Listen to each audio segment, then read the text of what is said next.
I'm Chris Whitehurst, and this is the Terms, Tips, and Tricks for Real Estate. Go ahead and subscribe and ring the notifications bell. There's a new episode each week, and you don't want to miss one. Today is episode 114, and we're talking about the difference in a CMA and an appraisal.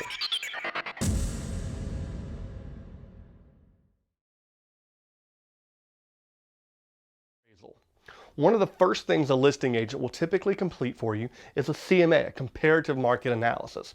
They're comparing recent sales in the area and comparing your home to the recent sales and give you a range where you may anticipate offers and a closed sale of your home. An appraisal is what a bank has done to make sure the home they are loaning on is worth the amount of the loan. The bank wants to protect their investment. The appraisal is looking at the same data we use for the CMA, but is examining the home on a much deeper level.